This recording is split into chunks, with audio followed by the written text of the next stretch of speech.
Hey guys, Jacob here. So, in this video, we're going to be doing something a little bit different from what I normally do. I'm in a hotel room for Alabama Champs. I've got two of my friends in here. You want to introduce yourselves? Hello. This is Eddie. He has a YouTube channel, and he's bought a bunch of 3D printed puzzles from me. I've known him for about 2 years now. And this is Julius. I don't know him quite as well, but he's cool, and he was in the same building as me, so I figured why not invite him. Yeah.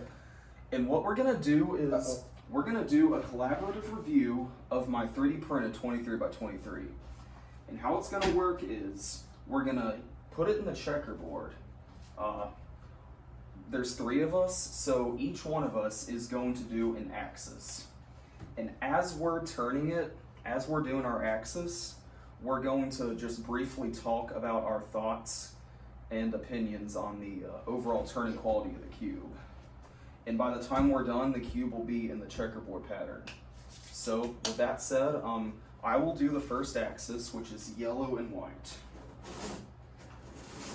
So, as I already said in my video on it, the turning quality is shockingly good for what it is. The only thing I don't like about it is the second and third layers tend to catch, and that happens because these pieces out here separate a bit, and they cause a gap that the pieces above them fall down into. Aside from that though, the turning quality is pretty much flawless.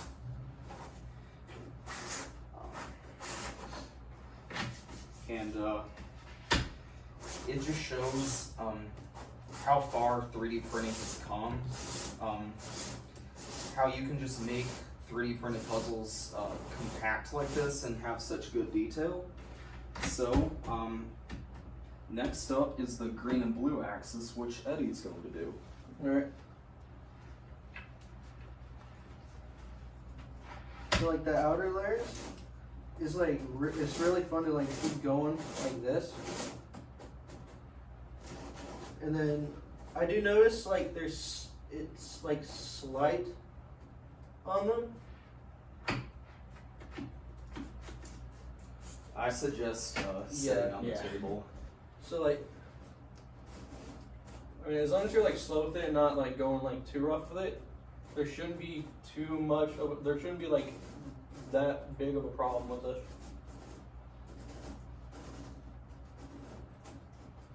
Alright, so we're just gonna keep going. I'm just gonna go clockwise because it's like the easiest that I can think of. And then as each layer goes down, like that problem gets smaller and smaller. And with most big puzzles, at least that I've noticed, the inner layers are kind of iffy. But like this, like it still moves really well, like on like all of the middle layers. So I'm gonna keep her going here a little bit. And one thing that surprised me is that I can pick this up with one hand.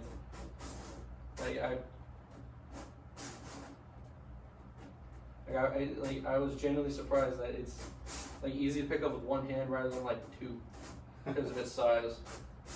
Like you mind, this is still like a hefty puzzle. Not only due to its numerical size, but just like its weight. Given weight, you may want to trip it over, so keep it on the top side. Yeah.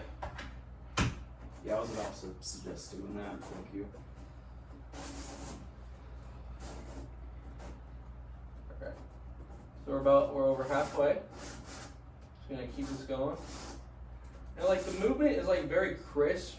It's like clean. Like, come on, that one did not do a full 180. There we go. And then we're nearing this.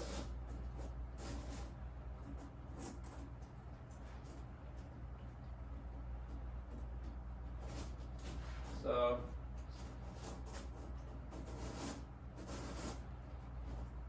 I get that going. We are nearing the end, so this is where I'm gonna have to be slightly careful. So even though there's slight piece separation, it's not enough for it to be like really, really bad worrying. So there we see them there, and now that we're at the top.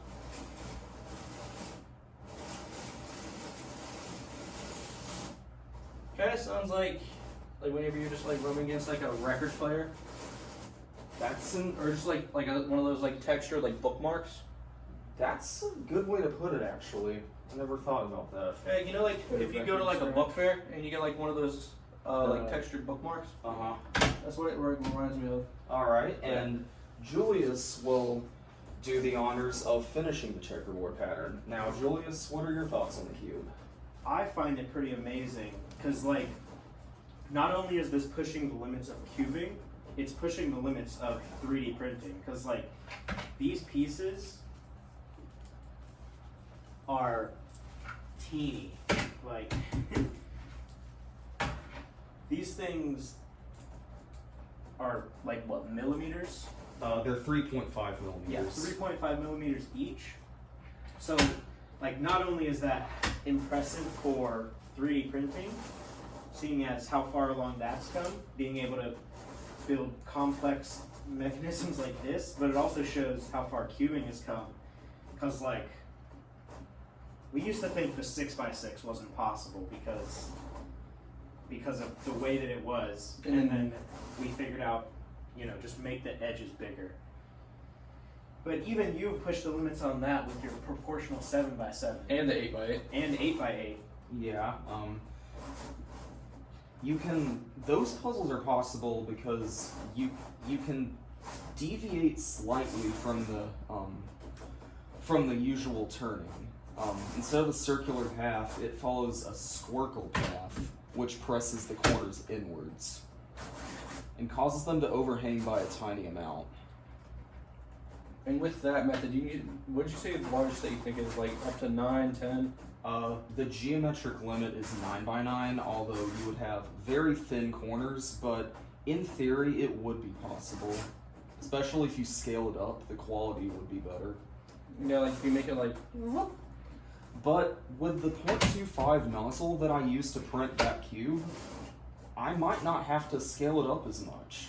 That's what's amazing about the 0.25. Especially looking at that and the 11x11, that's the literal size of a 4x4. Yeah, the detail, the quality, it's just so much better. And, like, especially with how expensive 3D printing can get, like the new world record 34x34, it's big, and you know, eventually we're going to get to a limit on weight and size, but if we can just make it smaller like you did with this one, who knows how far we can really get it. You know, maybe one day we'll actually have 100x100.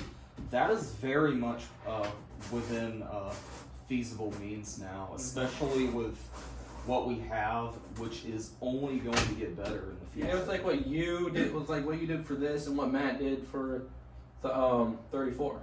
Along with all the other puzzles you've made as well. Yeah, now I definitely think, now Matt's 34x34 was super impressive. I think he could have made it less than half the size easily. But yeah. Regardless though, it's still an amazing accomplishment and Matt should be very proud of that. So with that said, thanks for watching. Thank you Eddie and Julius for joining me in this video. And with that said, thanks for watching and I'll see you in the next video.